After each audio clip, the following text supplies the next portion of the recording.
let's talk about the Philadelphia 76ers taking on the Miami Heat. This line, absolutely a preposterous, ridiculous Miami Heat -1.5 at home.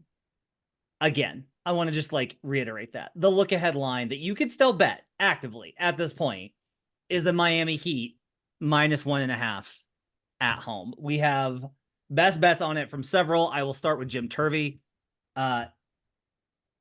Jim, why are the Sixers your play +1.5? I almost feel like this is like this is Joe's land, but this feels like I'm in the courtroom. I'm like, honestly, like you have to prove it to me, because to me this number is absolutely crazy. So I know we do have someone here who's gonna prove it to me, and I love that. But I mean, the Sixers right now are the second best team adjusted net rating. And, some of that's getting fat on that schedule that we talked about. Really soft schedule, but they now have wins over Phoenix, Boston, Indy, OKC, the Lakers, the Wolves most recently. I mean, they clearly are in a pretty good zone with where they are right now. Miami does have Bam back, but now Jimmy's a little bit banged up. But I just, at full strength even, I don't see how this team, these two teams as they are, can be considered, a point and a half separating these two teams right now. Again, I have this vastly off of this. I have Philly favored. I have Philly favored by about 3.5. So I want to be brief, because I really want to hear the other side of this, because even in our little pregame banter here, Albert was saying it smells a little fishy. So I'm with you, and I want to hear why you're on the other side. Well, before we do that, I want to get the full Sixer side, and then we'll Okay. hit AC, who's got a best bet on the Heat. Shocker here, by the way, that Brian Fonseca does not take Heat money line here. Andrew O'Connor, Ayo Watts, why are you on the Sixers in this spot? I haven't bet the Sixers here. I lean heavily to the Sixers. Part of what kept me off of them is the line just seemed fishy. Kind of that, again, kind of Albert in my head being like, why is it this line? So I am going to dig a little deeper, but I so far have not made a bet on this. I'm staying away for now. Okay. I have a best bet. I've already bet it. I've bet Sixers, and there's a lot of reasons that AC is going to tell you that I get it's a tough spot. For me, this is, do you believe in the Sixers or do you not? And I will tell you that right now, because it is not, there are no flowers on trees. The weather is below 30 degrees. This is a great time to believe in the Philadelphia 76ers. When the days are short, you want to bet Philly.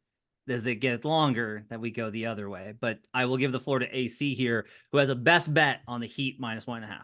Yeah, I'm on the Heat, but I do want to give Philly its flowers. Like, I don't think we have to caveat this team. This is a legit championship contending team. I know the history is rough, but there's no James Harden to really talk about anymore. But if you look at their, adjusted ratings, they're either top 1 or top 2 in the league. Joel Embiid looks like he's prime for a back-to-back MVP type season. They're 19-8, again, second in adjusted net rating, whereas Miami is way down in 16th. So this, on the surface, looks like a David versus Goliath type matchup. And I'm not saying Miami's that bad. All right. Sorry, Brian. I'm not saying Miami's that bad. But if you just look at the numbers, Brian is not a Heat fan, by the way. Why not a Heat fan. Brian. We just gets tagged here. No, he is. He is. Yeah, the thing is, like, I know, I fully realize that it's a trap, right? Portland was favored last week. I was on them. They lost by 40.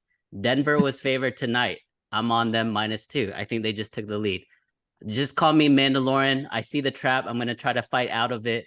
I think this is another, one of those sharp, really short favorites that actually pan out. And if you guys follow me, I'm really against short favorites in all sports, right? College football, if you look at the last 10 years, short favorites, when I say short favorites, it's -1 and -1.5. At home, they're only hitting 47%. NFL, same thing, -1, -1.5. They're only hitting 45%. In the NBA, however, where home court advantage is more at the forefront than other sports, in my opinion, the NBA, they're actually hitting 54% ATS when it's -1, -1.5 at home. And then you look at spots. I'm not talking about the team specifically, because if you ask me about the Sixers, I do believe in the Sixers more than the Heat. But this specific spot, right? So we're recording this on Thursday. Philly has to play Toronto at home on Friday and then fly to Miami. That means they're going to be celebrating Christmas Eve in Miami, away from family, Yikes. away from family, away from, loved ones, hotels, whatever the case may be. Whereas Miami is at home on Friday against the Hawks. They're home again on Christmas Day against the 76ers. So they have a nice weekend plan, right?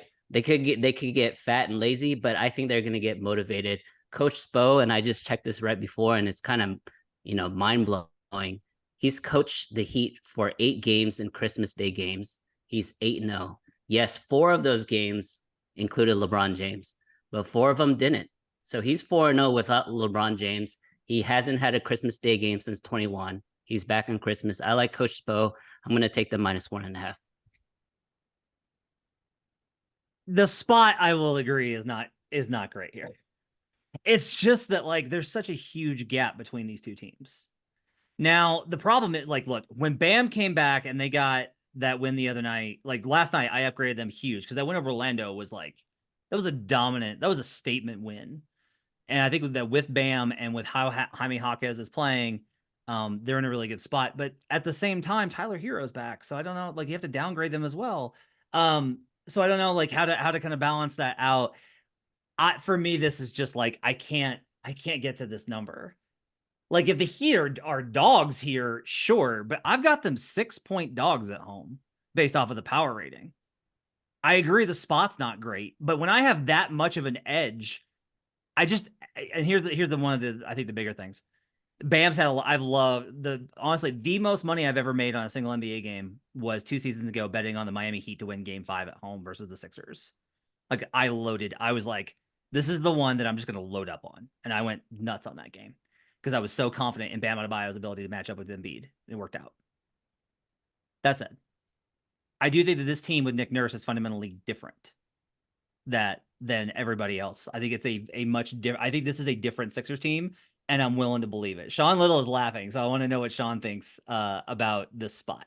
No, you guys believe in the Sixers, huh? Well, here you go. Here's +1.5 on Christmas Day. A nice big present for you guys under the tree for everyone that loves the Sixers. There you go. Here's a 1.5. Enjoy the free money while you guys sit back and hang out with your family and just watch the Sixers come into town and roll those guys out. Come on, fellas. Now let's talk about Philly here. Sincerely, one quality road win, and that was at Oklahoma City when they played the Thunder. I don't want to hear about any of these numbers the last 2 weeks because they played Detroit twice, Washington twice, Atlanta. I don't know even how this schedule happened. I actually tweeted out, it must be nice to be a Sixers fan because you just play the Pistons and the Wizards every night and everyone just has a really good time. So then we get to the game where it's like, all right, they're going to play Minnesota. Let's see what happens here. Minnesota is awesome. Embiid and Maxey just go absolutely ballistic and score 81 combined. So I'm still a little bit, the jury's still very much out on the Philadelphia 76ers. The net rating, all that stuff is so bolstered up by them beating up on these really bad teams. I'm really interested to see how they go into Miami. And AC, we talked about this on Buckets the other night. I fell into the trap and took the Rockets -3 against the Hawks. And I couldn't figure out why the number wasn't bigger. I had it more at like 5.5. And AC said, when I look at the board and I saw that Houston was only 3, it was alarm bells going off that maybe that's a game I should stay away from. When I looked and saw the Philadelphia 76ers were getting points against Miami on Christmas Day, absolute red flag for me. The only way I would look at this game is Miami or nothing. But this is a very much a stay away. Let's see if they can continue to keep rolling on the road now. They've been home beating up on bad teams, and they got a trillion from Embiid and Maxey versus the Timberwolves, which just happens in the NBA. I'm very interested to see how this game shakes out. There's no way I could back Philly here, though. Let's go to AC quick. Yeah, Brian mentioned it earlier. Christmas Day games for a regular season game is probably the closest you're going to get to as a playoff atmosphere in terms of fan interaction, engagement, coaching scheme wise, because they're gonna have an extra day, right? Either a practice on Saturday, maybe a Not really. extra film I'll go ahead and session. push back on that one. They won't do. Okay, no extra practice, but I feel like the intensity level does ramp up on more Christmas intense. Day, and when it's playoff type basketball, when the pace is slow, Miami is 25th in pace. When possessions are at a paramount, you're not getting Dwight Powell guarding Joel Embiid. You're getting Bam Adebayo. You're not getting Joe Schmo that's on a normal regular season rotation guarding Tyrese Maxey. You're going to get Jimmy Buckets. Like, it's a different animal. It's a different beast. Christmas Day is. And I think the value here is on Miami. And I'm not saying Philly is the wrong play. It's just not a play that I would do. So it's either Miami or nothing at all. Jim, I'll get to you in just 1 second, but Brian Fonseca looks like a pig in shit right now. So I just want to kind of get his reaction to AC's points and what he thinks about the game. I mean, look, going by my logic and this being like a playoff atmosphere, there's no way I'm backing Philly in that. It's just not happening. Like, they just have to prove it to me, and I'm going to remain a skeptic of Philadelphia, a skeptic of Minnesota, a skeptic of like all these new and fun sort of teams that are like doing really well right now until we get to later in the year. We can talk about them in April, May if they get there. Philly is one of these teams. Love Tyrese Maxey. Think he's great. Think he's going to be an all-star. He's going to give the Heat problems. Joel Embiid, well, his prop against the Raptors, just for context, is 35.5 points over or under. And if that's going to be anything close to that for this game, that shit is an under. It's not happening. He has not had a 30-point game against Bam, against the Heat, since December 28th of 2019.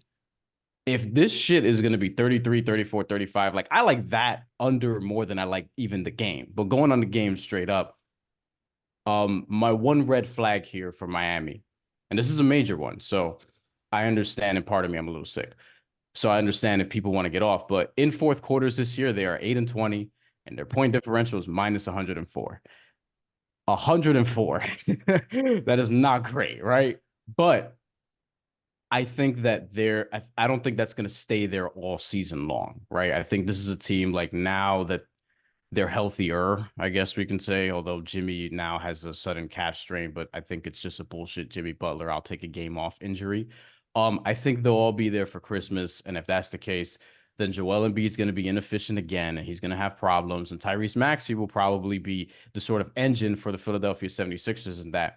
But there's no way, like, I'm with AC. It's either I take Miami or I just stay away, because there's reason not to trust either team in this spot, in my opinion. And for me, I would lean Miami, and I'm probably going to take Miami because, duh, have you observed my reactions to things for the last 5 or so minutes? But that Joel Embiid over under, if that shit is 33, 34, 35, I'm banging the under. Like, there's no way, unless Bam is in foul trouble, which doesn't happen very often for an NBA center. Yeah, we'll get more on that in a second from Joe too. I want to go to Jim. Jim, what do you got? Yeah, so actually, I think that Brian's point right there about Embiid and to Sean and Albert's point about talking about like playoff atmosphere, I think the biggest thing in a playoff atmosphere that Embiid, one of the biggest things he struggles with, is the whistle gets tighter, right? And we saw that in the Minnesota game. He got quick fouls on Gobert, quick fouls on Towns, and those guys were the bench. That was a huge factor in that game being as lopsided as it was. So I think, hopefully a lot of people are going to be watching these games. So if you don't have to bet it live, or you don't have to bet it pregame, you can bet it live. So watch and see how that whistle is, because two things: Miami has better depth to handle foul trouble than some other teams. So I think that's, a point towards Albert and Sean's side. I still have too much of a gap, in terms of the spread to hop over to Miami, but keep an eye on how the whistle is. If they are calling it tight and Embiid sending guys to the bench quickly, then yeah, I'm sticking with Philly. If it starts to be like, Embiid's not getting those calls that he's gotten all season, Philly starts to look a little bit more sus. So I think if it's truly a playoff atmosphere, those whistles get swallowed a little bit, then maybe that is a factor towards Miami in this. Here's two more to scare the absolute shit out of those of us that are betting the Sixers in this game. The last 7 matchups, Bam, in the just regular season, never mind the playoff series 2 years ago. Last regular season matchups, the Bam has won 7 of 9 versus Miami. When Bam has played, they are 7-2. Also, Eric Spoelstra, since taking over as head coach of the Miami Heat in 2008, 8-0 straight up, 7-1 against the spread. on Christmas. What the fuck have I done? We'll see how this, but you know what? I'm sticking with it because here's the thing. I totally agree with all of you. The number's still wrong here. You cannot get the Heat -1.5. Like we are talking, if we put Sixers and Boston on the same tier, is Boston favored in Miami? Yes. Boston's favored in Miami. If this is 5.5, I'm probably betting the Heat based off all these trends. But like, I need a rah-rah Eric Spoelstra spot. I don't want -1.5. If they're trapping me, they're trapping me. I can't get there on the line. Joe, before we switch games, give me your cap. Brian mentioned it, but what's your cap on Joel Embiid under, let's put it at 33.5. Yeah, that's kind of where I was thinking it would be. He's only gone over 30 points in 2 of 19 games head-to-head against Bam Adebayo. And Jim actually brought up an excellent point about the free throws. So on the course of the season, over the last really 2 seasons, he's averaged 11.7 free throws per game. Against Bam Adebayo, over his last 10 games, he's only getting 7.9, making 6.7. In the games that he's gone under 30 points this season, the commonality is that he's seeing single-digit free throw attempts. So Bam's ability to contain himself and like essentially watch his hands, basically, because that's what Embiid does. He gets the hand bait, and then that's what Karl-Anthony Towns, Rudy Gobert both kind of fell for in that Minnesota game.